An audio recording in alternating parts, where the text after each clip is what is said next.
Teresa Sabankaya is the founder and owner of the Bonny Doon Garden Company since 1999, a full-service floral design studio, florist, and botanical gift shop. Teresa holds an influential position as one of the most innovative florists in the San Francisco Bay Area. She's exhibited her floral art annually at the Bouquets to Art exhibition at the De Young Museum in Golden Gate Park, the National Trust Filoli's Estate in Woodside, and various other floral design and garden shows. Teresa's floral designs have become highly desirable because of her style of arranging and elegant appeal. Teresa's designs carry a chic and nostalgic feel, like a just gathered from the garden bouquet of exquisite high-end blossoms. Because of their organic origin, they emit a familiarity while resonating with the soul. Her wedding floral styles have been featured in numerous wedding blogs and magazines, including Smitten, Sweet Violet Bride, Style Me Pretty, and Green Wedding Shoes. Teresa has been featured in Amy Stewart's Flower Confidential and was featured in the PBS documentary Botany of Desire, based on Michael Pollan's best-selling book. Teresa's trademark creation, Bonny Doon Posies, has been a core part of her retail business from the beginning and has been featured on CBS Sunday Morning, in Romantic Homes magazine, the San Francisco Chronicle, Santa Cruz Sentinel, and the New York Times. Bonny Doon Posies, which you see up here, are created by using the Victorian language of flowers, constructed into well-considered nosegays that convey a variety of sentiments such as happy birthday, get well, happy anniversary, or simply you are a wonderful friend. Teresa is a certified green gardener and obtained her advanced certification in the fall of 2009. She's also a member of slowflowers.com, an online directory of florists who source their materials locally, also greatgardenspeakers.com, and the California State Floral Association. Welcome, Teresa Sabankaya.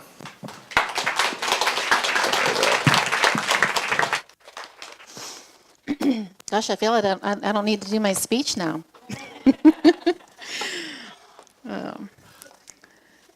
I love the theme for this inaugural Slow Flowers Summit. Inquire, inform, include, instigate, and inspire. These power words summarize what it takes to succeed not only in your business, but in relationships and just life in general. These power words should remain in our heads throughout our processes. Because, as my great-grandfather always said, you can't push a rope. You can't cause change, even in something to which you're attached, without careful thought about tension and connectedness. And that's what we're doing here today. Not the tension part, but the connectedness. These words can enable us to pull that rope so we can accomplish our goals and foster our dreams. In 1999, when I started my flower business with the Slow Flowers philosophy, I didn't know it was a Slow Flowers philosophy, though, or any philosophy at all. All I knew was that flower shops were pumping out some ugly stuff. Stiff, lifeless, standardized flower arrangements, and usually made with imported flowers. I wanted to take my homegrown flowers and create magnificent works of art. I wanted my flowers to remind one of a beautiful garden, a floral arrangement with movement, fragrance, and romance, like we see here today. So I began to grow my flowers thinking I could change the standard flower arrangement into an ephemeral beauty that would trigger an emotion in you, stop you in your tracks, and make you look twice and think, hey, didn't Granny have those growing on the backyard fence? And smell those roses. Fragrance evokes memories, and I wanted my customers to have a real connection with their flowers. Something that would familiarize them with a garden. Their childhood garden, perhaps. For me, it was both sets of my grandparents, as well as my parents. They were all avid gardeners.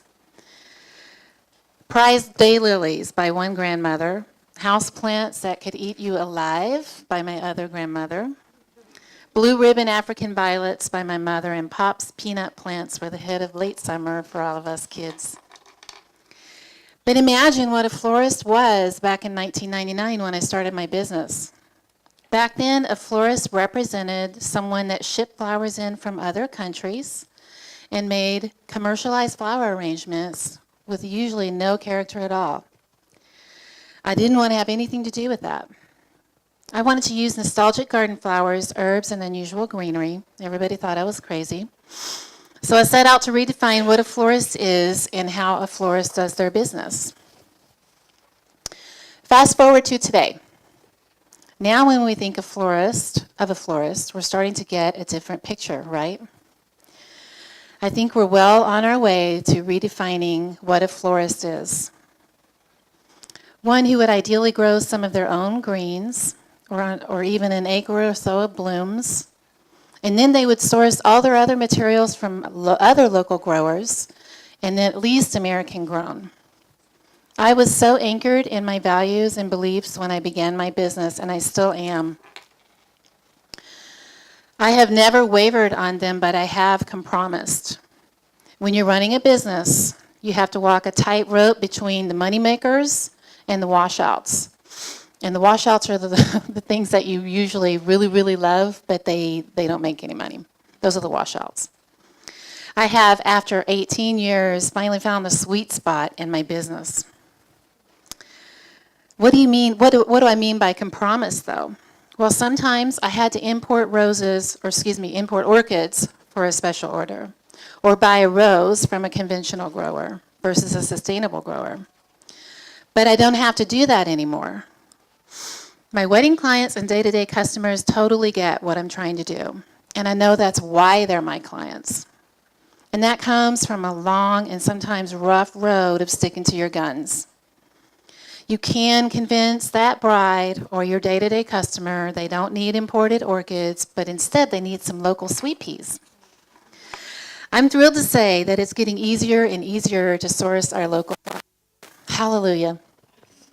And guess who we must thank for that? A lot of people. I want to take a moment here just to honor our small flower growers. All those small farms. Back in the day when I couldn't find any of you, where were you?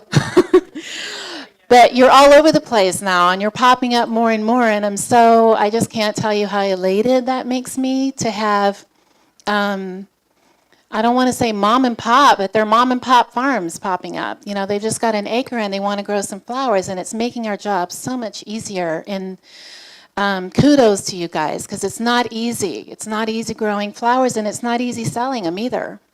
And also the big growers. You know, I have so much gratitude for the people growing all these beautiful blooms, because we wouldn't be where we are today in the slow flower movement without them. But Deborah, where's Deborah? This slow flowers movement is a game changer. I cannot say enough about what the Slow Flowers platform means to me. You are connecting us, informing us, including us, engaging, and inspiring us. And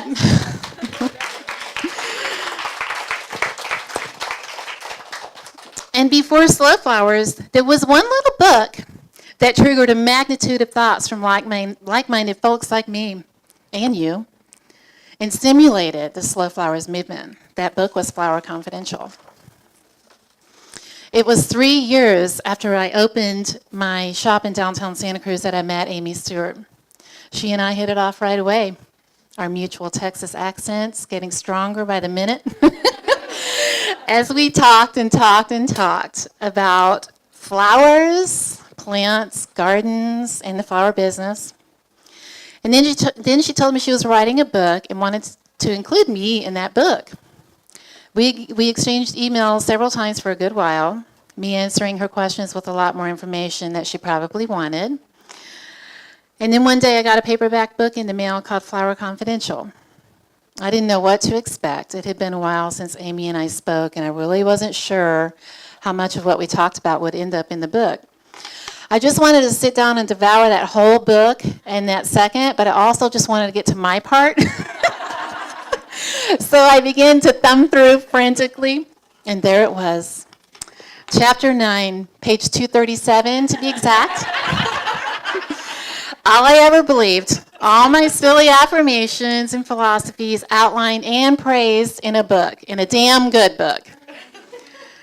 This book changed my life. It changed my business for the better. It confirmed that I wasn't nuts and that someone else thought it was cool what I was doing. It was the affirmation that I needed after many, many long and hard days, struggling to sell flowers out of a kiosk on a downtown sidewalk in all sorts of weather. And not just any flowers, but local flowers. Educating my customers one by one about why they should buy local flowers. No one cared until this book. Thank you, Amy. Thank you for writing this book.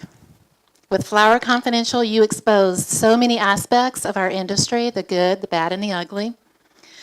I wasn't going to give up on my business, but dang, I was getting tired, beating my own drum that no one else wanted to march to.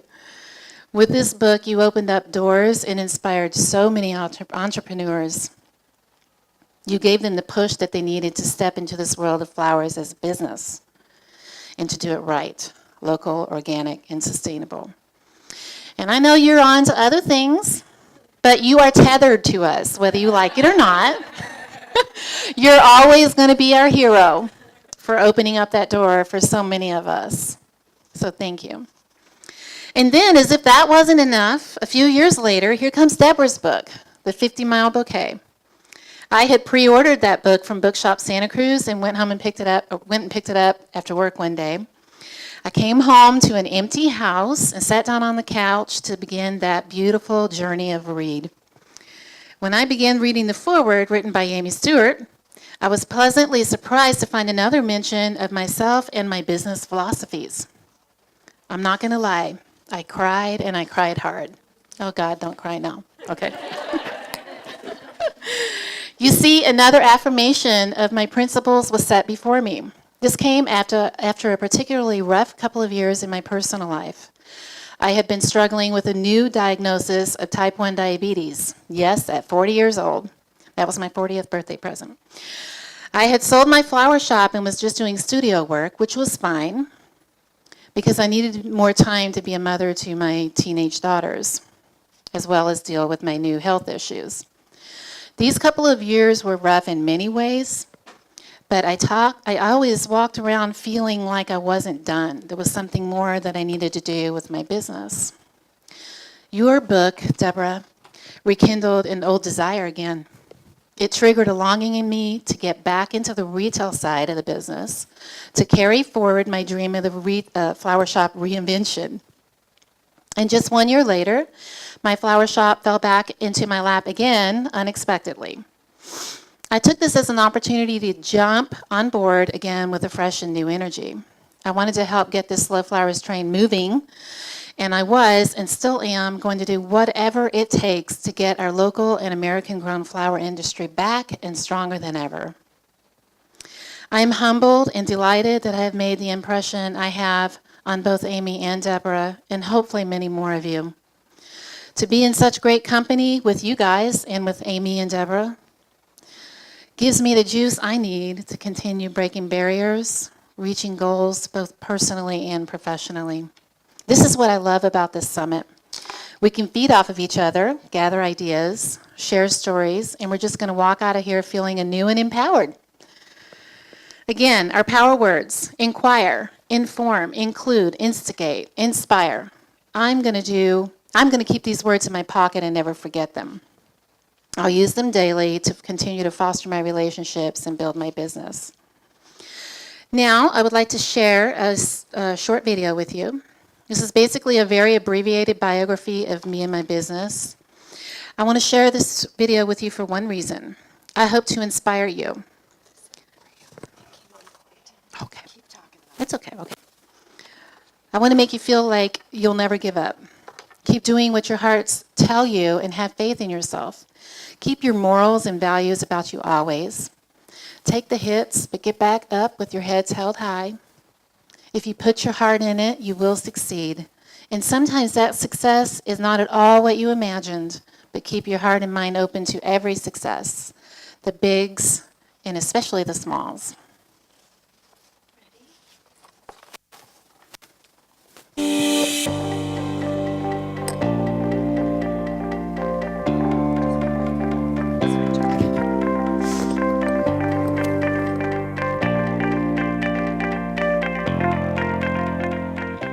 My name is Teresa Sabankaya. I'm the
joyfulness. People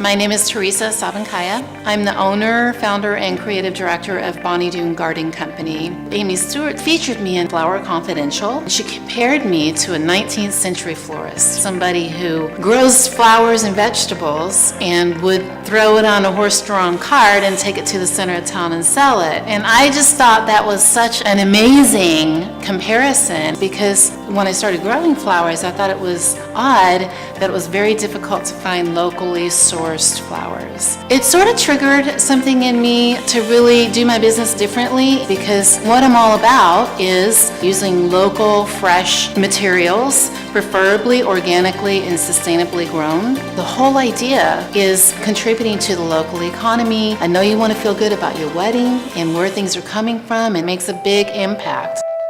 I love what I do for so many reasons, but I'll start with flowers are beautiful things. They mean so much to people. They mean happiness, love, joyfulness. People are always surprised, they're delighted. It brings a smile to your face. I love seeing the look on their faces when they see their flowers for the first time.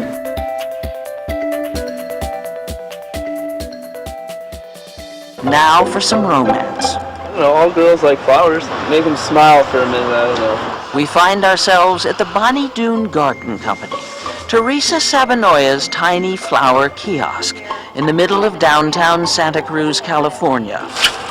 Here, top-quality Valentine flowers might cost you $100 or $10. We can add a beautiful tulip in here. And if you really want to make an impression between now and Valentine's Day, drive by. You're my Free with your flowers, Bonny Valentine. a song from floral designer Nancy Heff. Since Valentine's Day is the day for roses, we thought we'd leave you with this quotation, author unknown. The rose speaks of love silently, in a language known only to the heart.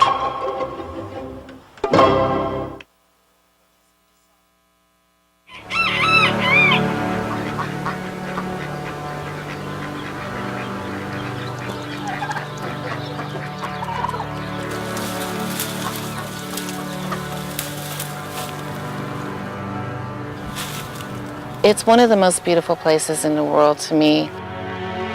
That's what drew me here.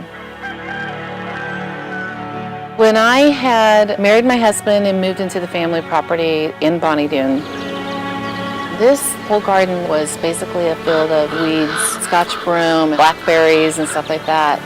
And a really close girlfriend and I were looking out into this mess, and we decided, let's try to make a business out of something that we love. My husband and I cleared out the property and started just planting lots of beautiful flowers.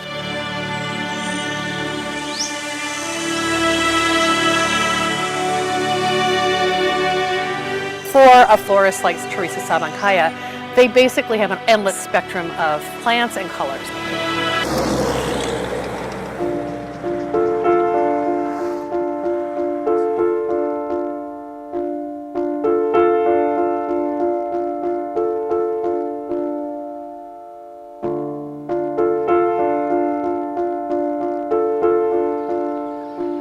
It was really sad to hear the stories of these amazing flower growers up and down the coast of California. They lost their businesses, and these, were businesses that they had had for years and years and years. And it's been this gradual decline of American flowers. It makes no sense to me that a perishable product is being put on a jumbo jet and flown to my city. It just did not make sense to me to have all this beautiful farmland, this weather that we can grow pretty much anything out here. California Pajarosa represents one of just a dozen rose farms that remain in the United States. That anchored into my business plan, that I was always going to source local.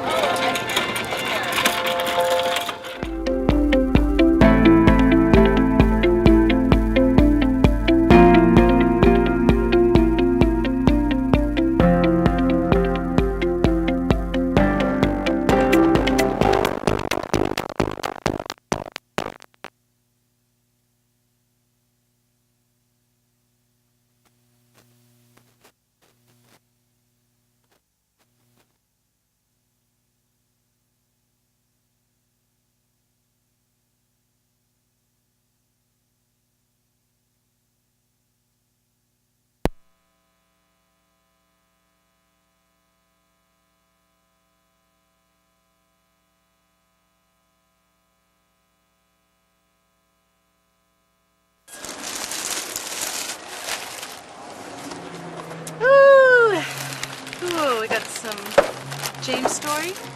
Ooh, that what they're nice. called? James Story.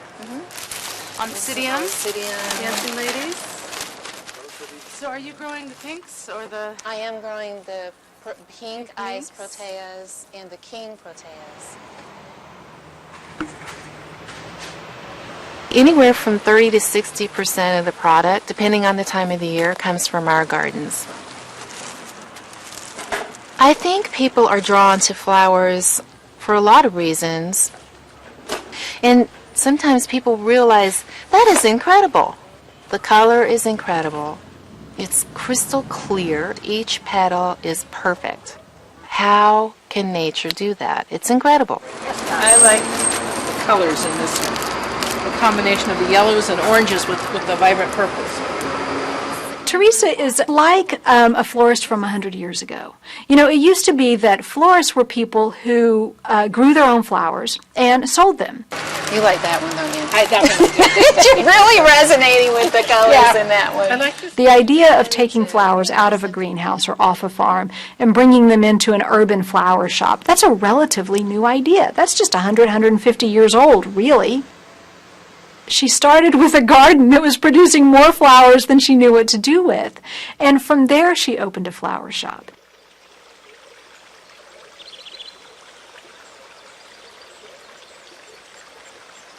I love this environment. I love being in the garden, and I do love being down at my shop too. But the garden is where it all started for me. A lot of the flowers that I grow and bring into my shop for sale are flowers that you do not see in a typical florist. We grow approximately 240 different varieties of roses. Mainly they are old garden roses and Austin English roses.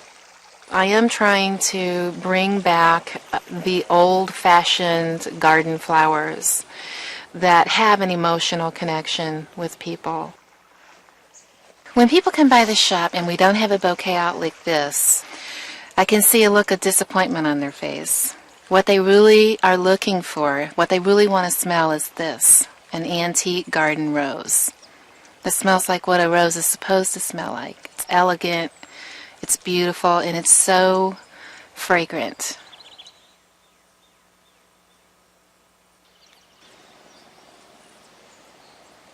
I grow my flowers organically because I want to offer my customers an opportunity to see that organic can be elegant, organic can be beautiful.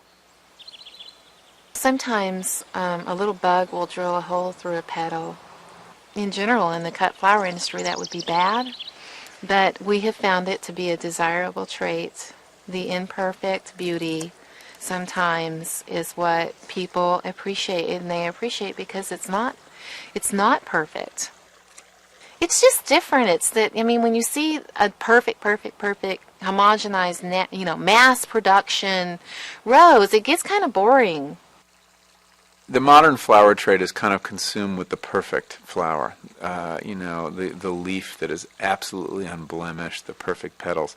And we have to remember what it takes to get that way. It takes huge amounts of pesticide, huge amounts of energy to produce quantities of flowers so perfect. It's a very unsustainable business, the modern flower trade. Teresa's a rare breed. She has a way of seeing beyond the industrial aspect of the flower industry. She'll walk out into a field and look through a patch of weeds and think, oh, I wonder how that would look in a vase, and take it home and try it out. And people respond to that. I think people really want to feel that flowers have some soul and that they're alive, that they are living creatures. And she lets flowers do that.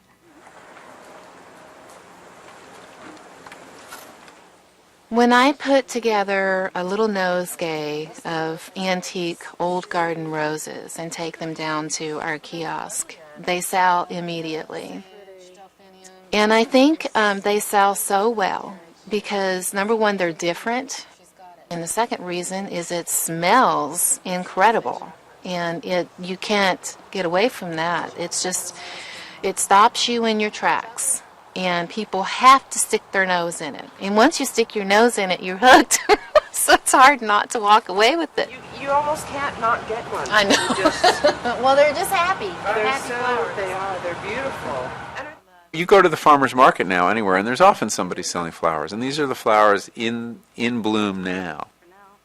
There's something, great about that. When the tulips come in, or when the roses come in, or the sunflowers. And in the same way, there's something great about the moment of the tomato and the strawberry. So I think this movement toward local and sustainably grown flowers is a really healthy development. And it sensitizes us to what's going on in the landscape now, in our place. It becomes a celebration of the moment and the place.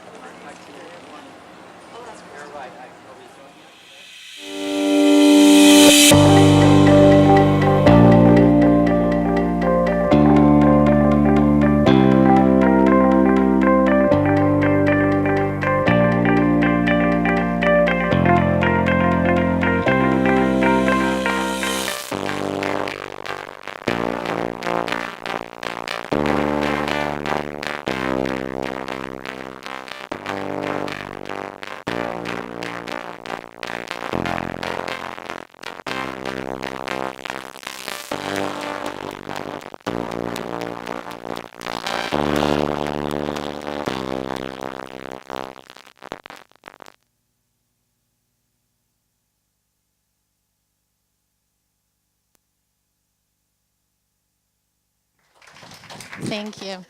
Can you believe Martha Teichner mispronounced my last name?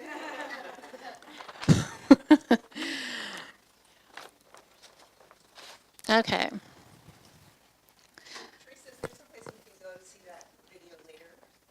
Yes, it's on my YouTube channel, and I'll share that with you. I think my website address is on there, and I've also got some business cards. It's actually on the Teresa Sabankaya website, the front page. I just remembered I just put that on there. Okay. Okay, so while you're starting that, oh, you got it, thank you. All right, enough of that gushy stuff. Let's talk about posies. What is a posy? Does anybody have that answer or want to volunteer that answer? In England, they would make small bouquets because the streets were so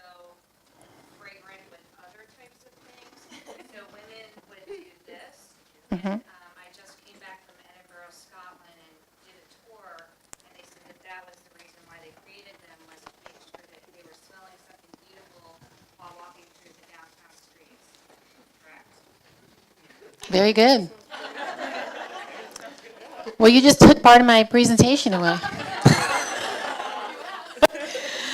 I asked, yeah.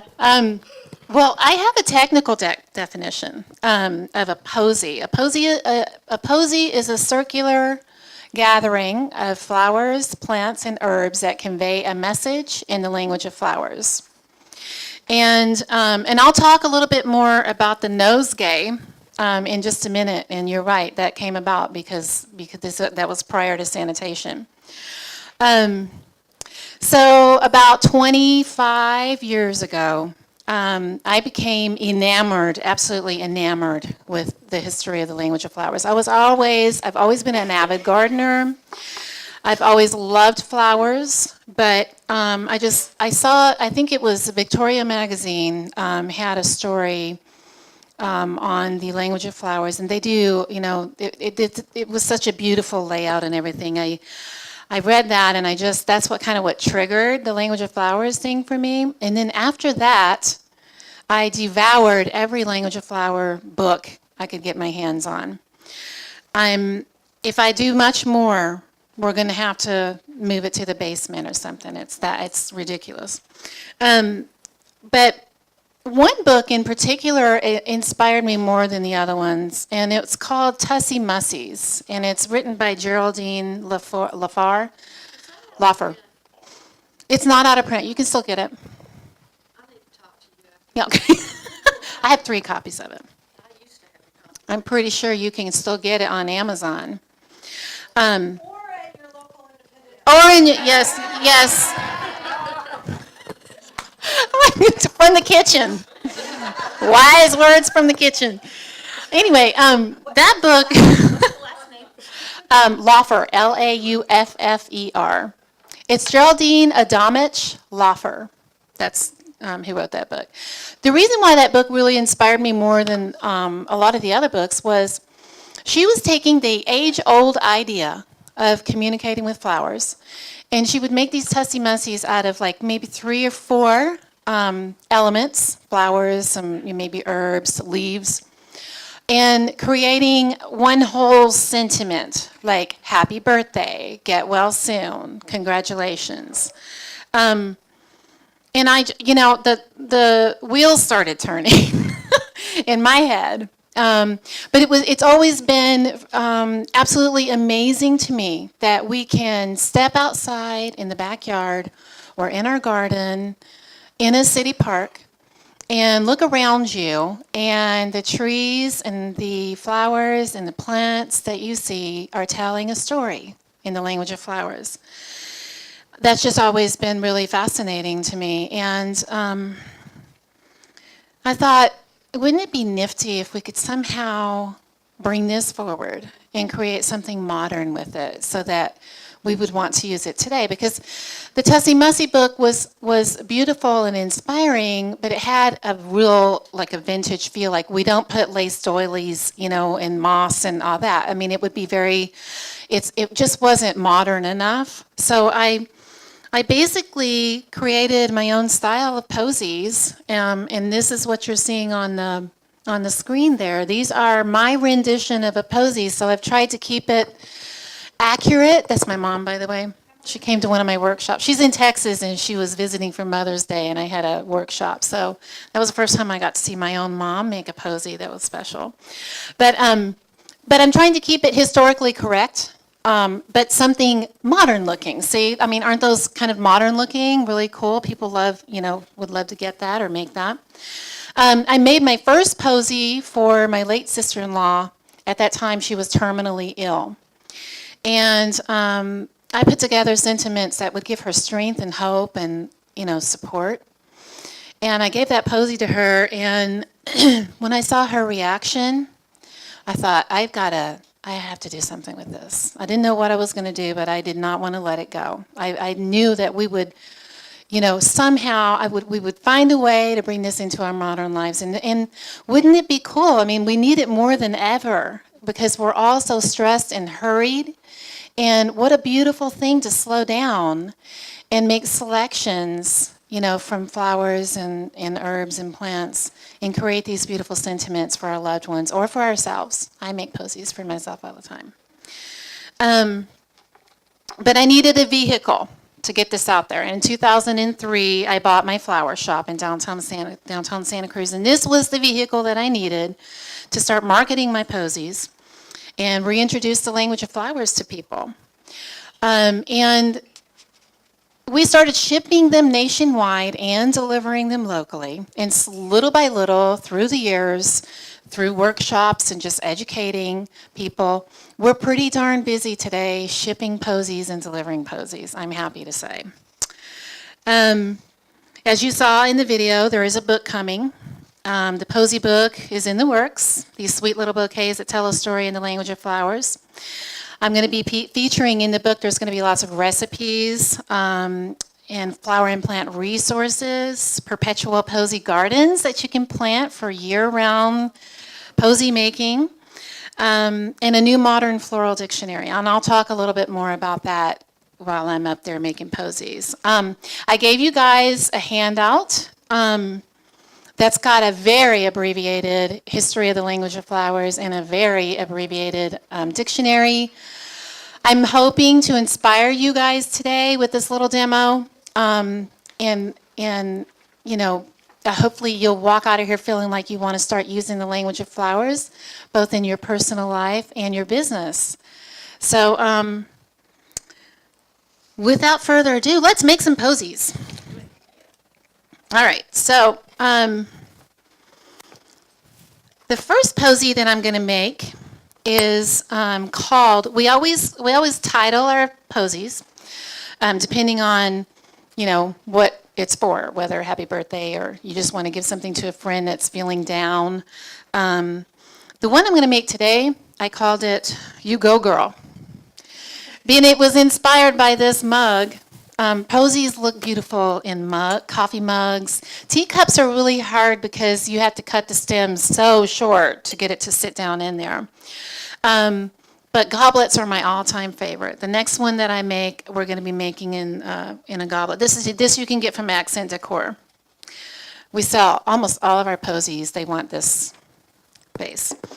But the You Go Girl posy I put together just especially for today. Not that there are not men in here. I don't want to leave the men out, but basically this is a posy designed to give, well, I'll just read the ingredients. Deborah was so kind to get me some clematis, and in the language of flowers, this means mental beauty. So all these sentiments that I'm going to share with you would be perfect to give to a girlfriend or anyone who's getting ready to maybe start a new business, or just support, friendship. It's just kind of a lift me up type of a sentiment. And then we have rose in here for love and beauty, stock for lasting beauty. Fern is amazing in the language of, there's lots of things that are amazing in the language of flowers, but fern, we use this so much at the store making posies because it means sincerity. So any posy that you put together, you can put a beautiful collar of fern around the edge. I'll show you how to do that. And it's just a beautiful sentiment because it kind of means I sincerely mean what I'm saying to you in this posy. It's great. Dusty Miller means felicity, which is basically happiness. And scented geranium, which is gentility. I don't know what scent that is, but thanks. I want to say thank you to Seattle Wholesale Growers Market for all these beautiful flowers. Okay, so notice that I have about, let's see, roughly 5 to 7 ingredients that I'm going to use. Making posies, or my style of posies, I should say, is a lot like floral design in that you want a nice balance of focals and complementary flowers. I don't use the term fillers because I don't think there is such a thing as a filler flower.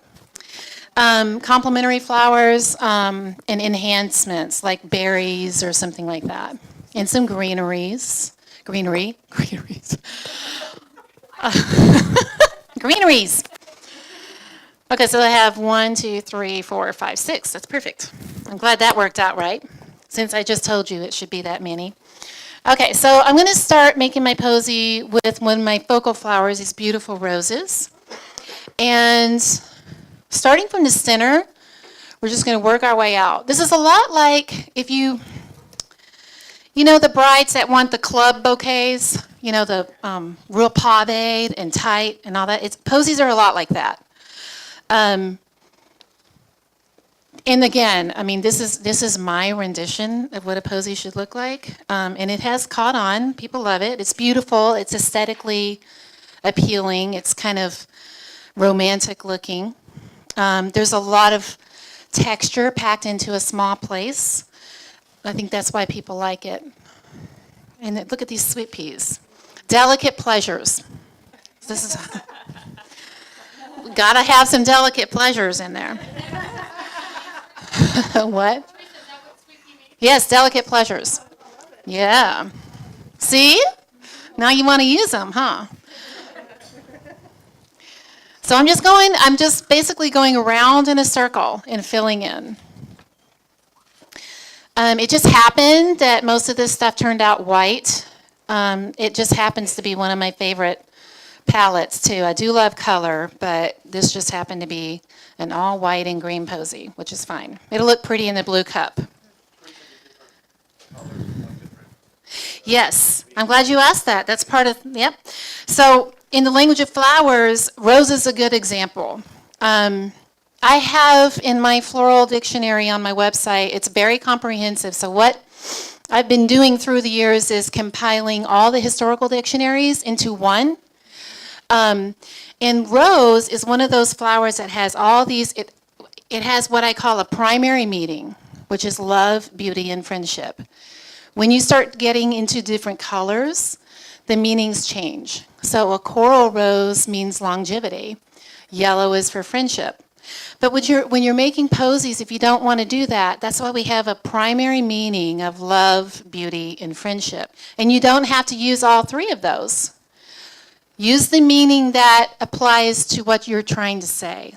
And you have to be careful with the meanings too. There's some real contradictory meanings in the language of flowers. Basil is a good example. Basil means both best wishes and hatred. So you want to make sure, hopefully you won't be using the hatred one. But it does, and the reason why that happened is because the English devised their own language of flowers and the French devised their own. So some of them are kind of, just a few things are very contradictory like that. Basil is one of them. I can't think of any of the other ones right now. But you just grab the meaning that you want. Don't get hung up on what it means in the other ones. And this beautiful clematis, like I said, is mental beauty. They're kind of big to use in posies, but you can make them work. So see, I'm kind of just going around and filling it in, trying to spread the materials away from each other. Don't clump all the stock together. Don't clump all the roses together. And I'm not putting the fern in yet because I'm going to use that as a collar. And then you just kind of keep pulling up the center so that you're going to create sort of a nice domed effect. And I guess I should probably, I think I'm actually going to put the fern in, and then I'm going to go around with the Dusty Miller for the collar.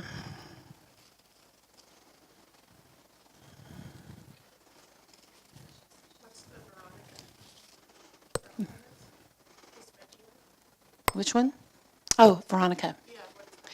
Fidelity. So it can mean fidelity in friendship, or fidelity in a relationship, an intimate relationship. Does the white rose also mean purity? See, that's it's one of those things. I taught a class to some Girl Scouts, and they asked me what that meant. Oh. And I said, well, when you have laundry and it's really clean. Yeah. Yeah.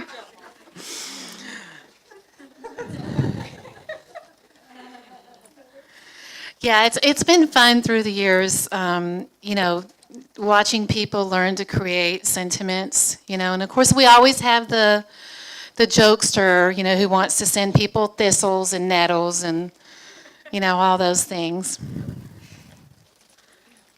Okay, so that's about the size that we want. And then we're going to put the collar on there. I just realized, oh, it's down there, okay. I thought I forgot my twine, but Deborah got me some, I think. I just used regular twine to tie these off. See how this makes a beautiful collar?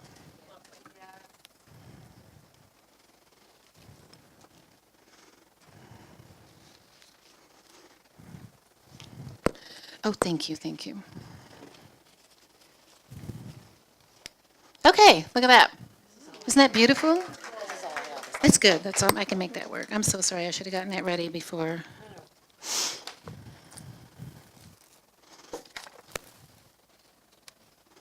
Thank you, ma'am. Okay, and then we do what I call like rower's tie off here. I don't know if I'm, some of my workshops I'm teaching people that have never done anything with flowers, so I don't know what your level is, so I'm sorry if I'm boring you to death, but that's how we tie them off, as high up as possible, because the stems have to be pretty short to fit in our little posy containers. So I've got a nice, not too tight, you don't want to cut the circulation off. And then I'm just going to cut it right here. A nice short stem.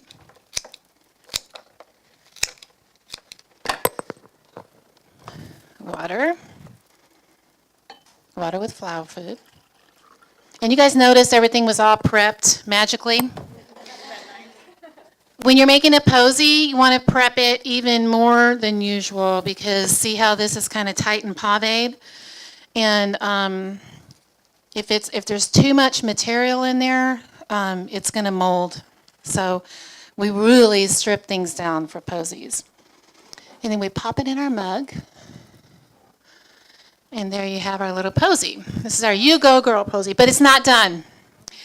We are missing the most important thing in a posy, which is the sentiment tag. Because if you don't have a sentiment tag explaining what everything is and what it means in the language of flowers and your overall sentiment, it basically is a beautiful floral arrangement. So my posy tag, we're going to string up on some ribbon that I made. Thank you, Susanna, for your lovely class yesterday. I took a class from Susanna, natural dyeing. This is a ribbon that I made, very pale blue. And so I'm just going to tie this one onto oh, look at that. I'm going to tie it onto the handle of the mug into a bow.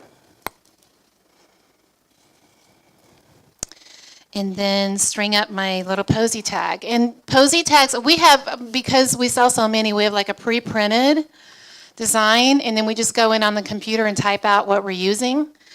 But you don't have to have that. You should see me in Michael's or Beverly's. Just get cute, blank cards. And these are all like from scrapbooking, I think. Like you use them in scrapbooking. You can make the edges all fancy and just get yourself a nice pen and just handwrite it. So I'm going to string this up here. I've got a little hole punch. And then just tie the tail so that it doesn't slip off. All right, and now, isn't that sweet? You go, girl. There's the You Go Girl. And I love this mug. It just has like all these women, movers and shakers. Coco Chanel, Michelle Obama, Joan of Arc. It's really cool. So someone would get this and be really captivated by the sentiments and the idea.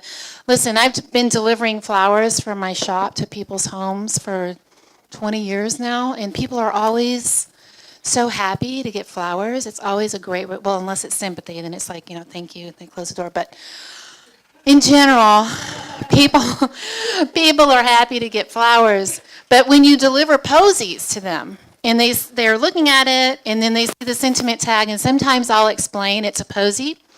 It's conveying a message in the language of flowers. They're like, oh my God, and they'll start reading it. And I've had tears, I've had laughter, I've had shock. It's amazing because they're thinking this is a beautiful floral arrangement, and then when they start reading that, they realize someone has put all this stuff thinking of me in there, and it's really kicks it up a notch. It's a really beautiful thing. But posies did not always look like this. Historically, a posy would have consisted of a few sprigs of herbs, or if they had access, I'm talking mid-13th century, if they had access to a few blooms, they would put that together, and they would put it in a pouch and carry it around their neck or in their breast pocket. And they did this because they thought that diseases and illnesses were spread by foul odors. So they thought this was, going to keep them from getting the plague, and we all know that didn't work. And the nursery rhyme, Ring Around the Rosies, that's what they're talking about, a pocket full of posies. So that's kind of like a morbid history. But really that's how it kind of evolved. And then as this lady mentioned back there, here come the nosegay. The nosegay came along a little later. The cities and villages, this was before sanitation. So when you walked through these areas, it was overwhelmingly foul odor. So that's when the nosegay came into play. But the language of flowers that we're all familiar with today is said to have originated in Turkey with the early Turkish salam. And salam translated is a greeting or a greeting of objects. So what happened, how this worked was there was a language of objects created. And each object, all objects virtually, like a stone or a feather, anything, hair comb, had a meaning in this secret language of objects, and it was usually in rhymes. And they would put these objects in a box, a beautiful gifting box, and give it to, whoever they wanted to give a message to. And then they would have to decipher it. In my book, I'm doing some research on that because I suspect, this is not confirmed, but it seems like that would begin kind of in the Ottoman Empire when, like in the harems, the women pent up there were not allowed communication with the outside world. So to me, it makes sense. Maybe these ladies, bored to death, devised this, way of communicating with objects, and that was their way of communicating with the outside world. I'm lucky enough to have, my husband's Turkish, and he's from Istanbul. So for my book, I'm working with a couple of scholars. And we've already started researching to try to find out how did this become a language of objects? Who devised this and why? But the Lady Mary Montagu, who was the wife of a Turkish ambassador residing in Constantinople during this time, became fascinated with this greeting of objects. And when she went back to London, she wrote about it in the Society Papers. And that's how the language of flowers, they romanticized it because it's the Victorian era. They romanticized it with flowers and herbs, and that's how the language of flowers phenomenon was born in England. So that's a little bit of the history. You'll have to wait for the book to find out more. So I'm going to make another posy, and this one is called the Fortitude posy.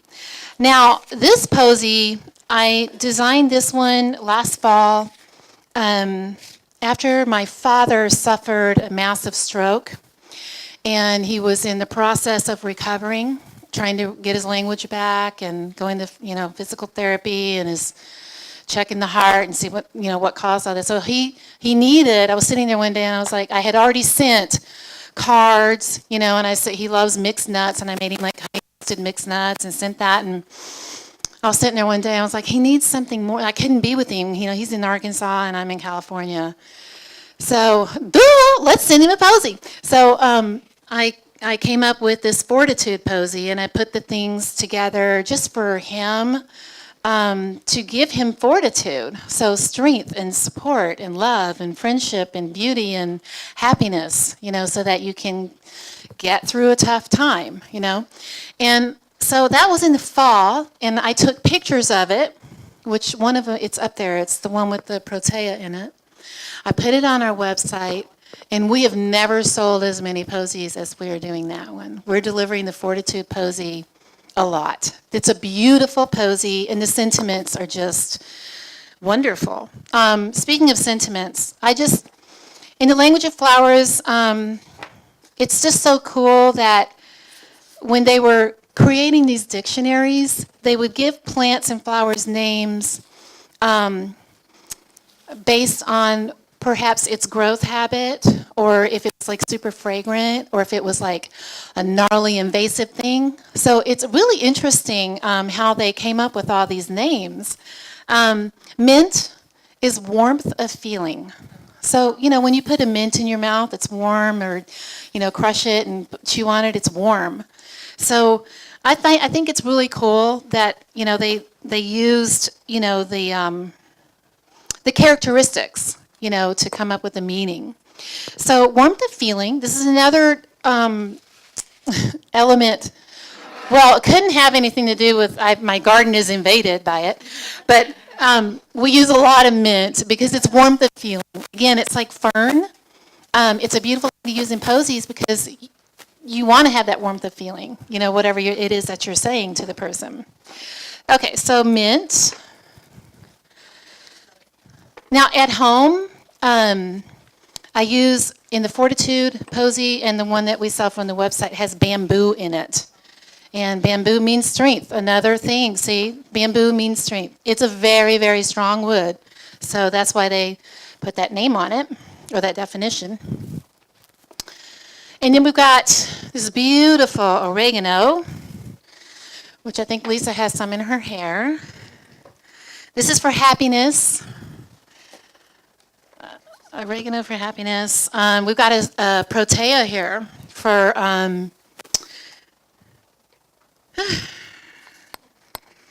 it got me.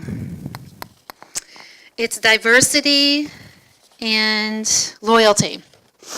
That's protea. And I don't know if I'm going to use, I think I'll use the pink roses. They're so pretty. Oh. Pink roses. Queen Anne's lace is haven and protection. Again, conducive to what it might look like. So if you were a little bug, wouldn't that be a nice little haven to tuck up underneath there?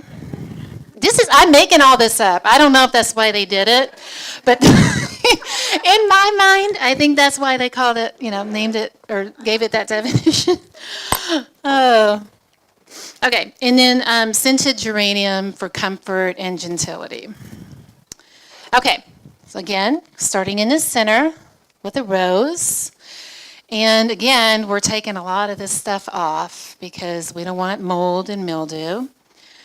I'm going to go around with some mint. Now, mint is another one of those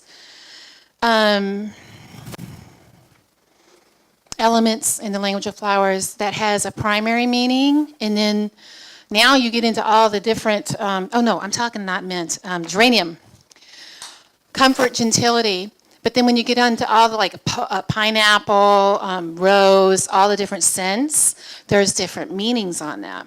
So this has been quite an undertaking, trying to compile all this, but we're doing good.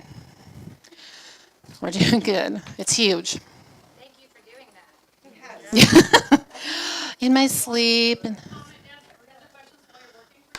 In my what? Can you answer a few questions while you're working? Yes, but you have to speak loudly. I don't have the best hearing, so yell at me. Did you talk about how you're going into the hybridization of modern plants that would never have been in the beginning? Yes. That's fascinating. Yes, it is fascinating. Well, I was gonna say at the end, why don't we use the language of flowers today? Is it because we're too busy? Possibly. Is it because we don't know enough about it? Possibly.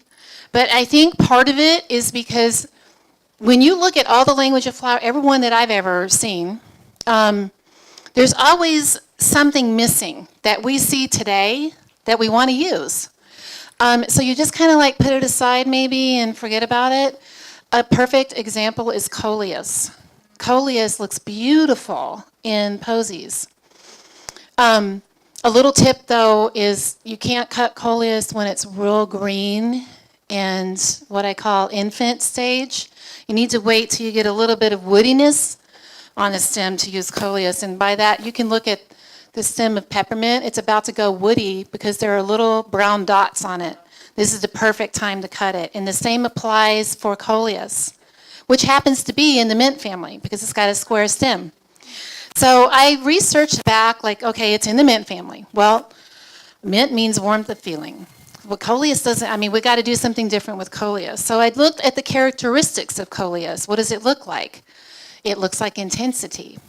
So that's what we're using for coleus. So I'm trying to, my dictionary is going to be compiled of all the historical meanings, but we're also going to include some new modern hybrids. I mean, like within the last 100, 150 years that cannot be found in those old dictionaries.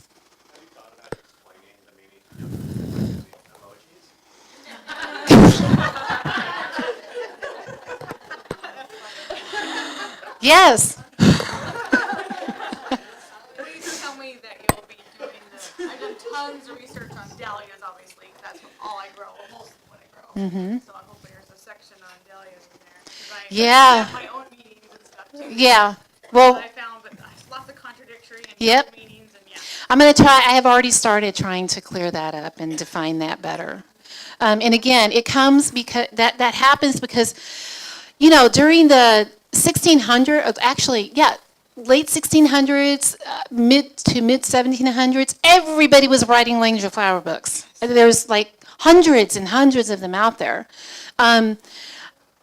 For the most part, they're all kind of conducive to one another, but like I said, I feel like that's a reason why we just kind of gave up on it, because we don't know what's what. But even before, I don't want to say you couldn't do this before I got my dictionary out there. You can do this. You just have to be selective in what you use. What I'm trying to do is open that world up to a lot more things that you guys have access to. In your flower shops, in your garden, you growers can make posies at your, farm stands. There should be posies at the Seattle wholesale growers market available for people. You guys have all the stuff to do it. I can come do a workshop there. I would love to. How do you ship? How do you ship? Very carefully. I don't do anything super fancy. What I would do is get your stems cut, but we always leave them a little bit longer than we normally would, because it comes with an instruction to cut your stems and then put it in there. So we would cut them right about there. And just wet paper towels in a Ziploc bag and rubber band that on there. And then I do ship them with depending on the time of year, I will put an ice pack in there.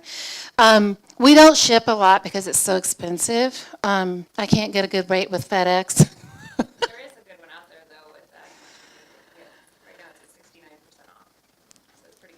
Who is that? You can get it Cal Shipping. Oh, okay. Cal Flowers Shipping, right? Yeah. But It's still pretty good, but yeah. overnight though. Well, I haven't shipped a whole lot, but the ones that I have shipped, thank goodness, have arrived in beautiful condition. So what I do after I get it wrapped is I have a box. It's I think it's like 8 by 8, and we put a whole bunch of stuff on the bottom, shred, and just set it in there upright. And then I put tissue over the posy, and then I dampen the tissue with the spray bottle, and then put more shred over that. And then, like I said, they've been arriving in beautiful, condition, so we will ship them. It's not cheap because it's got to be FedExed overnight. That's usually around $40 to $50 right there. But we've got some, regular customers that will ship to their loved ones. It's good. I'm going to put some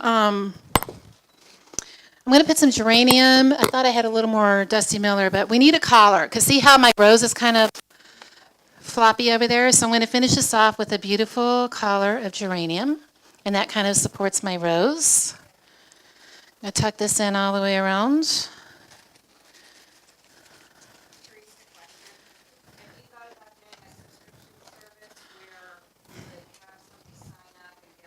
I haven't, but that's a good idea.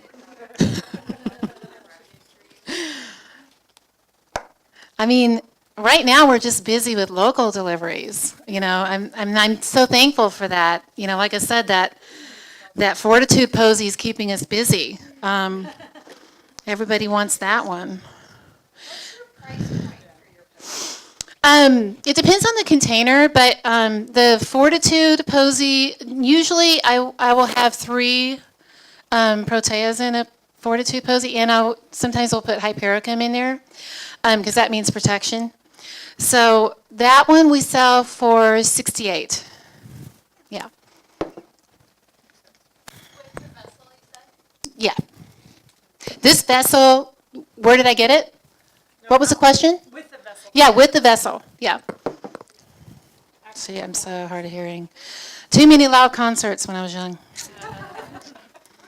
I'm paying for it now. Thank you. Is there any overlap with, you're taking the meanings from Old English and Old French? Mm-hmm. Is there any overlap with more modern, aromatherapy research, or, what? Yes, there is. Are used for?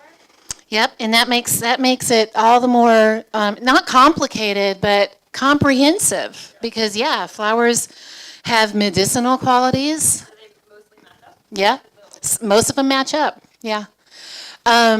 Some of them don't match up, though. I can't think of any of them, of course, right now. But yeah, there's a lot of things to consider.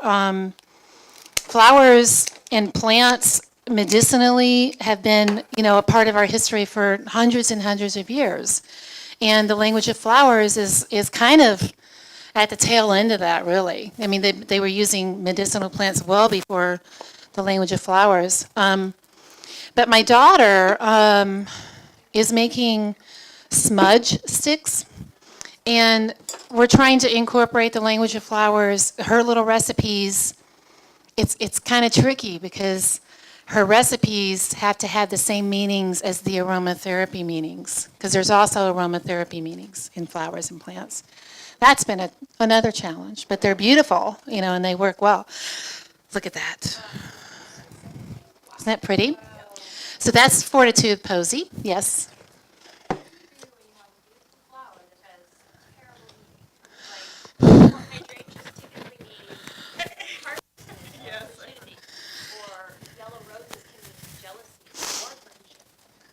Well, I've had a customer that wanted me to use all these bad things, and I said, well, but how about I give you the things and you do it? One thing, my answer to that is when you need to make your posies, start to make your posies with intent. What is the intent of your message? If in other words, if you see beautiful flowers and if you just start, grabbing them and creating these beautiful posies, and then you go look at the messages, that's when you kind of get messed up, because you might include something that's not really appropriate to what you want to say. Thistles are gorgeous, but do I want to use them? No. They mean stay away.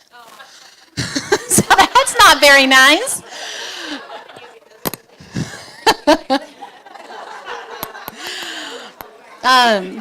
And nettles are like, I despise you. So we try to stay away from those hateful meanings. But I always tell the girls that work for me, don't start putting a posy together just because you see a wall of peonies or, all these other beautiful, you gotta select your ingredients with intent, to the message that you want to say. And then I've got, again, what is missing? The sentiment tag. You got to have the sentiment tag, otherwise it's just a beautiful floral arrangement. And I got mine wet. And this ribbon's actually a little bit too thick. You want to use kind of like you want to use a 1/2 inch, and it just broke off. Oh well, I'm just going to set it there.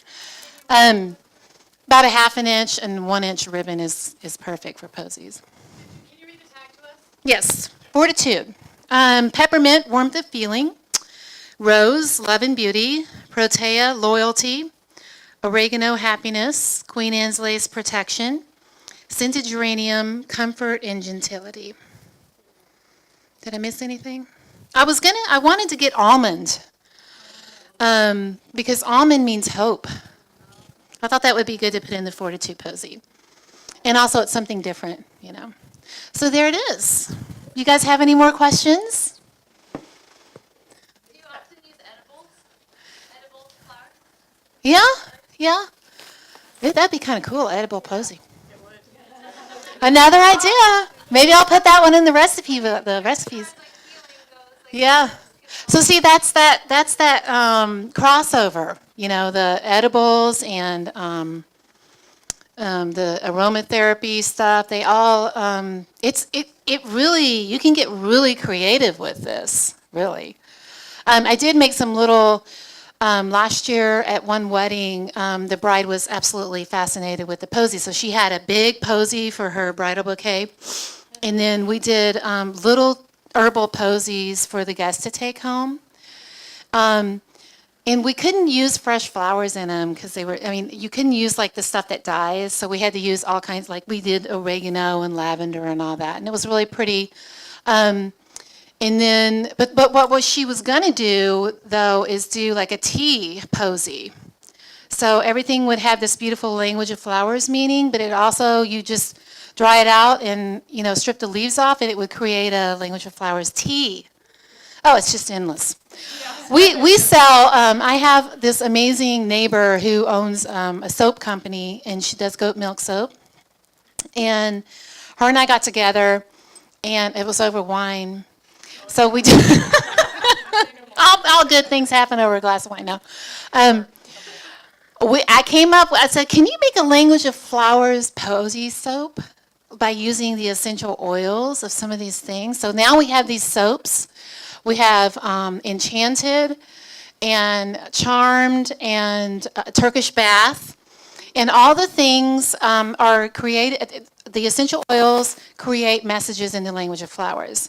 So the Enchanted one is my favorite. And if you guys ever want me to ship you any of it, we are shipping soaps now too. Just check out the website. They're really, really nice soaps with real essential oils. So see, you can just keep going with that, the whole idea of it. But yes. When is your book coming out? I don't know. It's in process. It's out there right now in the publishing world to see who takes it. Yeah.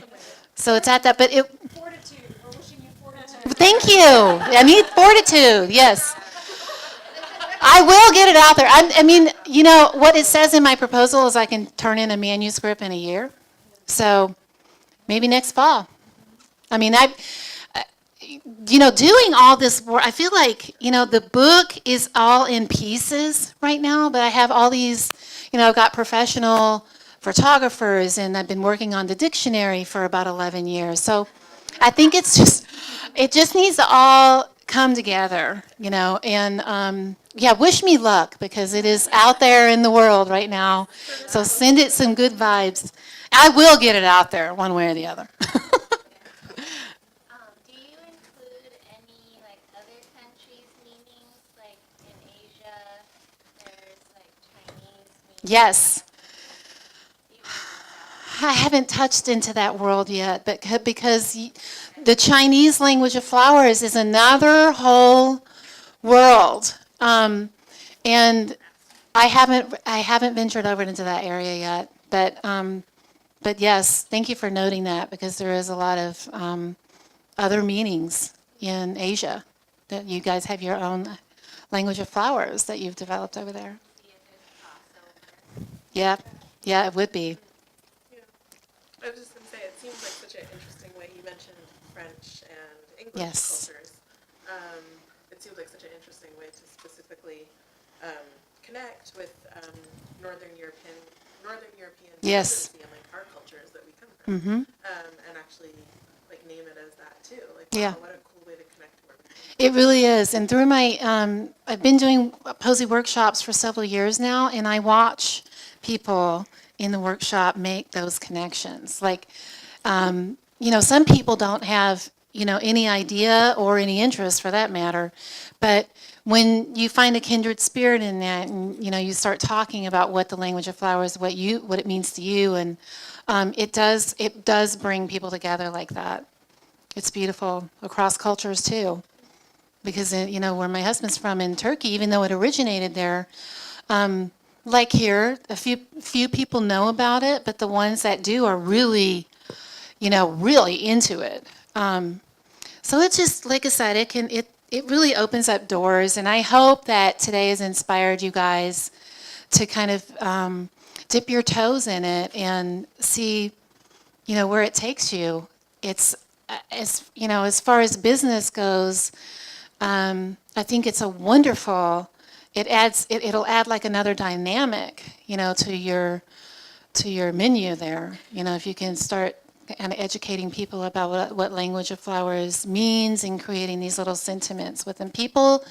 Once they understand, what this is and what it's saying, they're hooked.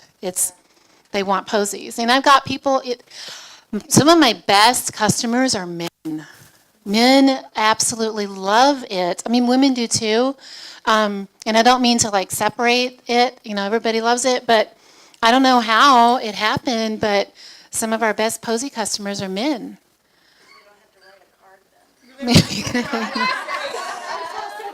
Well, maybe. Well, I mean, people find it difficult to express their feelings, and a lot of times writing it down or whatever. And if you can find the right little 5 or 6 ingredients, you have got the most stellar greeting card ever. I mean, Are the men giving it to women? yeah, yeah. But I have one guy, he gives it to his, there's one of our customers that gives it to his wife and both of his daughters. And he ships them to his daughters now because they're out of the state. But yeah, I mean, it's co-workers now. We're starting to see more. I mean, I'm starting to see people really get into this, and I just attribute it, no, not because I'm over here saying, posy, but I think people are drawn to it today because of our lifestyle and how we have forgotten that this even exists. And it is a beautiful thing to slow down, look at a language of flowers dictionary and select ingredients, and you're putting so much thought and effort into creating a beautiful thing. I think Amy said one time, dinner and a movie that's gone in a couple of hours. This is going to be 5 to 7 days. That's another good thing about posies, is they last a little longer because your stems are only that big, and you've torn off all the leaf material, so they really last a long time. So go out there and make some posies. Thank you.